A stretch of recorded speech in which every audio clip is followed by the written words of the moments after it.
You all seem to like this whole pixelated beast thing. And since you like it, we're gonna put a ring on it.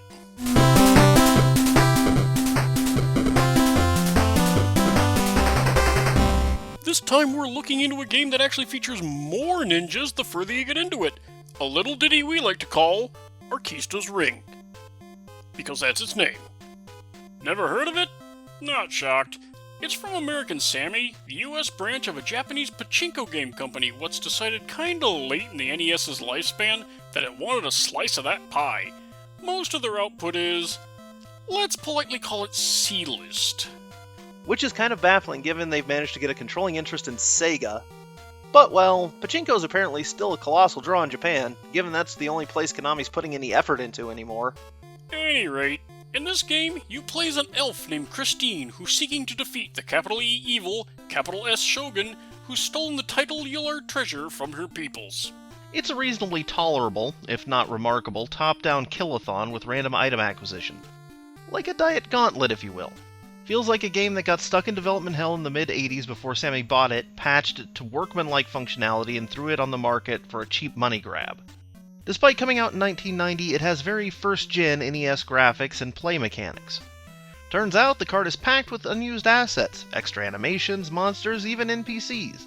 This is clearly not the game the devs originally envisioned. I mean, it's not a bad game, really. It's kind of charming, but it's rough, dipping into frustrating at a very specific point. We'll get to that. And the market was bursting with much better, much fuller, and much more polished games. I'd been low-key fascinated with this game ever since I saw an ad for it in some cheap, not Nintendo-powered Game Hint magazine, way back in the yesterwhen. 'Cause I mean, look at that box art! Yeah, an anime-styled woman with unusual hair color is kinda commonplace in games now. Hell, we know one of them actually named Christine. But this was 1990, years before the Western anime boom. Game companies were still hiding their game's Japanese roots in the box art, even if everything else in the game, and for that matter the pack-in booklet, was anime as f***. Of course, given the publisher, I can only assume that this was a budget matter and not a style choice. Especially since it doesn't look like this game was ever released in Japan. And there's the simple fact that the hero of this game was a heroine. Female player characters were in short supply on the NES. Yeah, sometimes you'd have one as part of an ensemble cast, or an alternate character sprite, but games whose only player-oneable character was female were egregiously rare. Especially once you take out anyone from a pre-existing licensed property. Was it really that bad? Name one other solo female protagonist from the NES library. Easy! Who isn't Samus Aran. Okay, a little bit of Googling gets me, there's Athena, but that was an arcade port, Moby from Worm, Francesca from the Cryon Conquest, earmark that for a future video. Let's see, the Guardian Legend pulled a Samus, Life Force would have pulled a Samus, except that got cut from the US release. Okay, yeah, this is getting pretty depressing. Let's go back to the game in question, and more importantly, its cast of baddies. The manual does have a complete bestiary, but the text is generally misleading, so I guess there's some discovery in playing to be had. Unfortunately, what you discover is that pretty much every enemy falls into one of 6 very simple behavior patterns with some slight variance on movement speed, and maybe a special trait. Luckily, that means we get to spend less to no time talking about their behavior, and more time making up crap about them. Let us do the thing! Very first enemy you face, and they just beeline at you. Giant scorpions are pretty common monsters. But look at those waggy tails! Look at the waggy tails! They must be so super happy to see you! Who's a good boy? Mind you, those tails are so waggy and small, if the manual didn't call them scorpions, I'd swear they were land lobsters, come to take over the world! And somewhere, Jordan Peterson just got all hot and bothered. These are the unemployed loser cousins of the Moblins from Legend of Zelda. They wander around aimlessly wishing they had a better union. They, too, like to throw projectiles, but they're really slow on the reaction time, usually only doing so when you're in line of sight for a couple of seconds. Be more proactive, goblins! The first turret-style enemy you face, these things stay in place and occasionally spit seeds in the compass direction closest to you. The booklet says this is a houseplant gone mad, which is a fantastic setup. I like to envision these things pulling themselves along at a miserably slow pace, glumly trailing their pots behind them, occasionally spitting seeds out of sheer spite for any life form gifted with normal ambulation. I don't know what you're trying to pull, game manual, but that's not a wolf. That is one of the most clearly rendered wild pig sprites and bad line art manual illustrations I've ever seen. Easily in the top 5. Yes, I know pigs don't hunt in packs, but that's far from the most implausible thing in this game. Spearheading the swooper type of enemy that rockets across the screen diagonally, these flashy guys. Oh man, the way they just suddenly appear, swooping in, the red robes. Nobody expects the Spanish Inquisition! I had to. I can't not think of these guys as yelling melodramatically the entire time they're careening wildly around the place.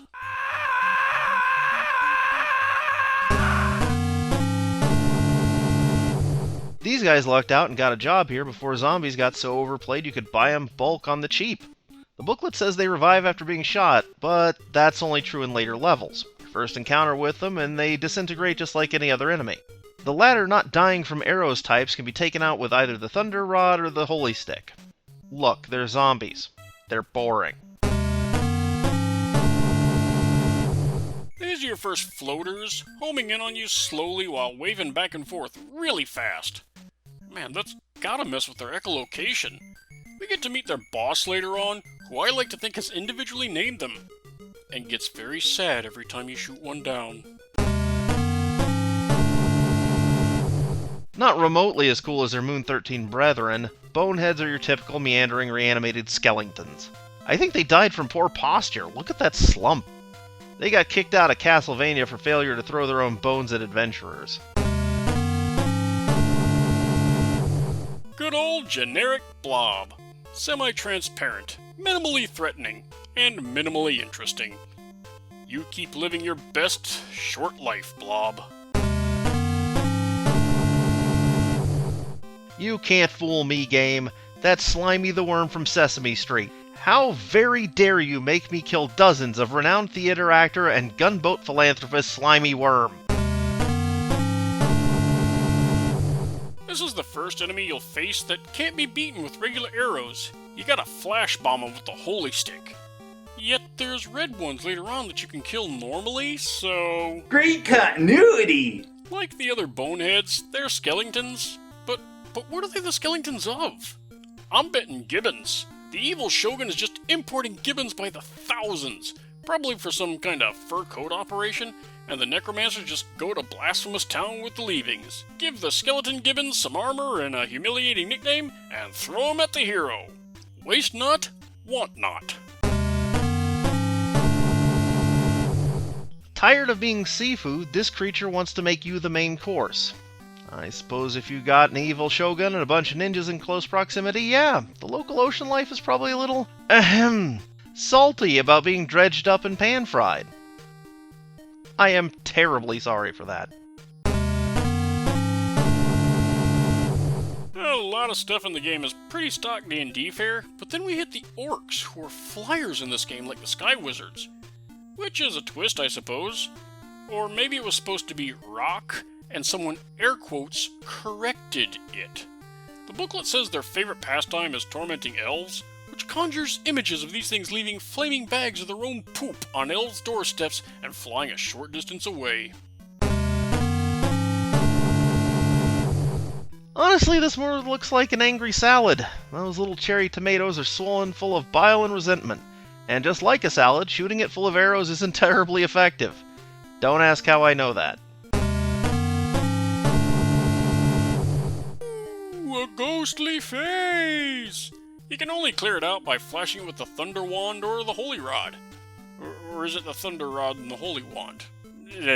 Either way, I envision this haunted visage as the ghost of the original game design, mourning its lost potential. Wow, Jim. Kinda horning in on my fatalistic worldview there a smidge.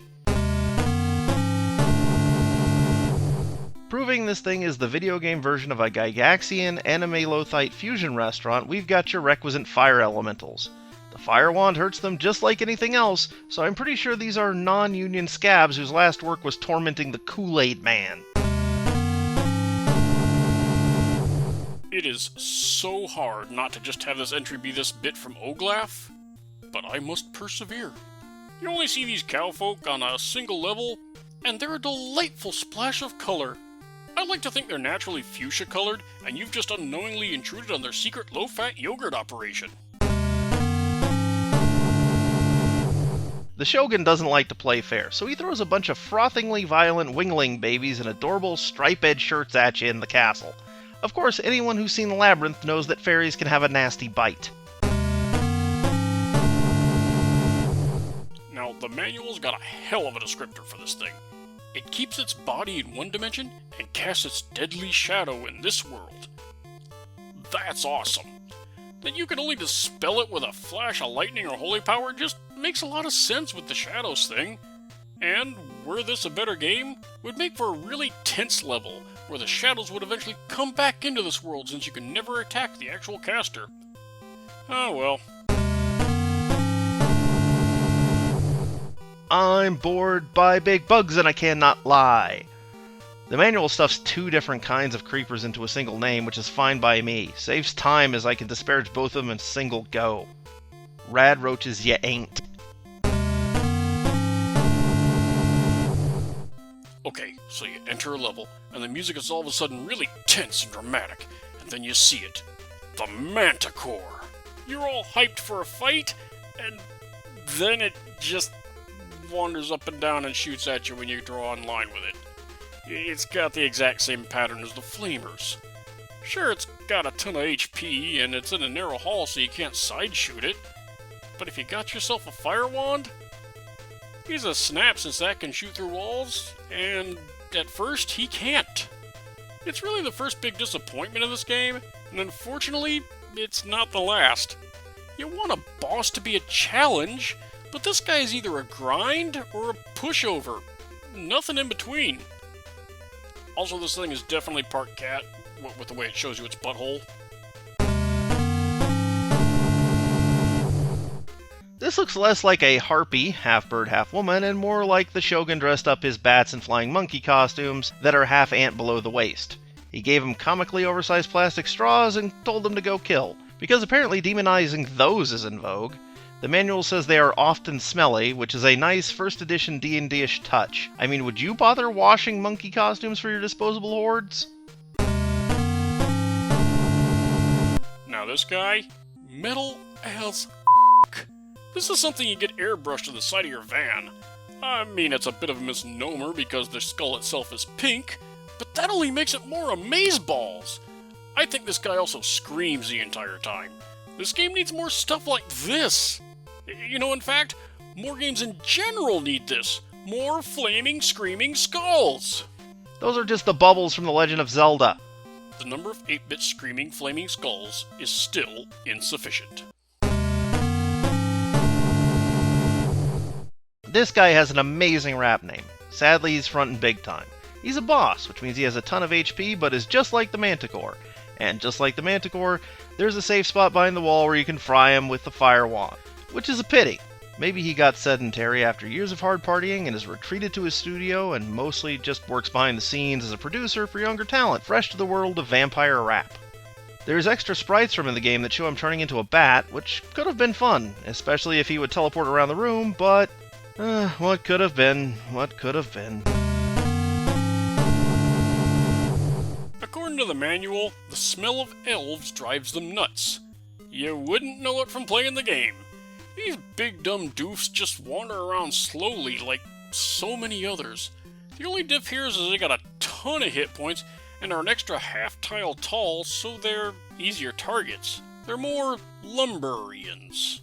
They're only found in an early stage of the ninja castles, so I guess they're less guards and more distractions. While you're thunking arrows into them all day, the ninjas sneak up and ninja your ass. Speaking of... These bastards! You heard me. These bastards are everything the Foot Clan ain't, aka good at their jobs. Too good. Godfrey Ho levels of too good. They're the one glaring canker of Nintendo hard in this game. By this point, you've likely gotten a lot of health and weapon upgrades, and are used to everything the game can throw at you enemy-wise and can clear out a screen easily. And then there's these assholes. The first one you face takes 2 ticks off your life if it gets next to you. 2! The first stage you fight them in, at least you face them in long hallways where they can get a face full of arrows. But soon you've got ones that throw shuriken at you, ones that can jump over walls, and then the ones that can do all that can outrun you and have a metric buttload of HP.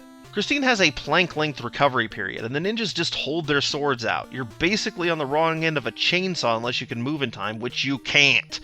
They're also immune to lightning, and for extra fun, their colors have nothing at all to do with their powers, so good luck predicting their moves. Your salvation comes in the form of the Ninja Stunner, an item ninjas will sometimes drop that, well, does what it says on the package. You absolutely want to save these for any high HP ninja.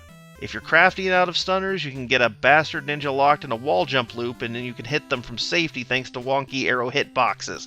But that's not something that you can do in too many places. I hate them.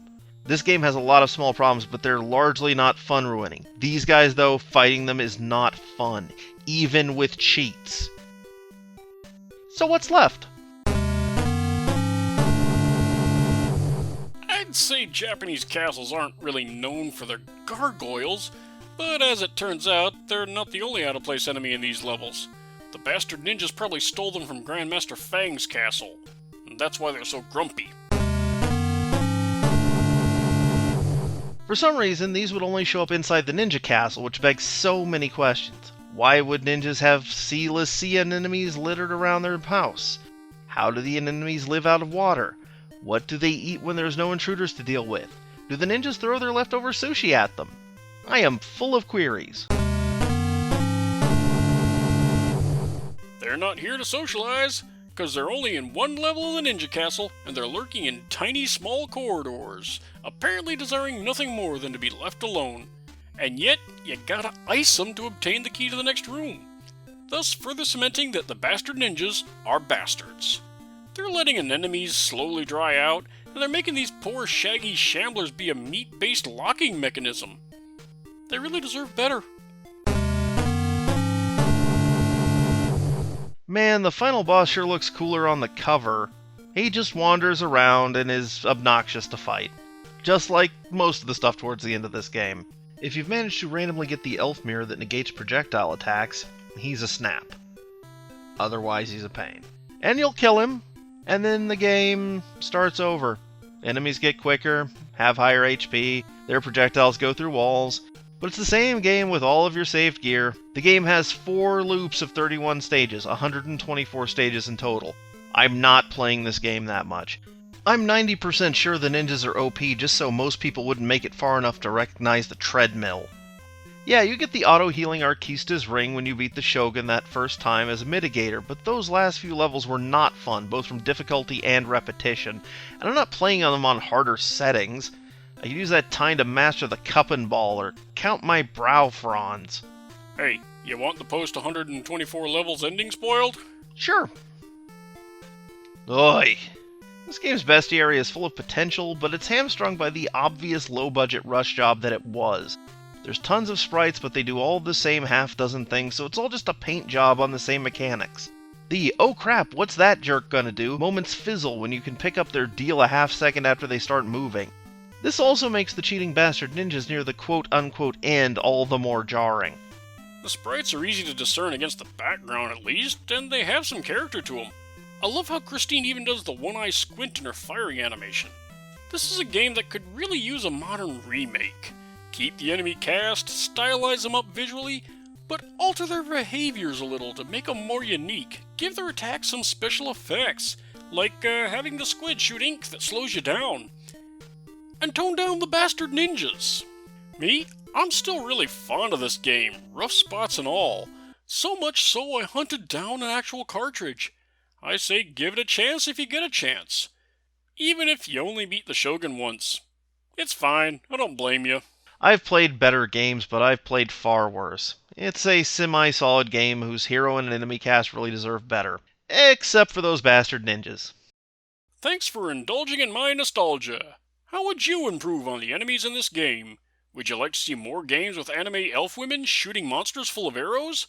And how many times have you seen Grandmaster Fang in concert? Let us know in the commentary section.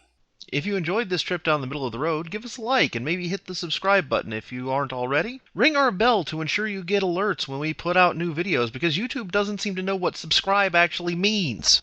All of these help the channel and help us get more benign madness out into the world. And if you want to help us just that little bit more, we got a Patreon, where you can request shorts for our riffs and, hey, maybe even request games for this series? Would you be up for that? Let us know, and we'll see you in a future video. Or you'll see us. We just see the camera. We're not the NSA.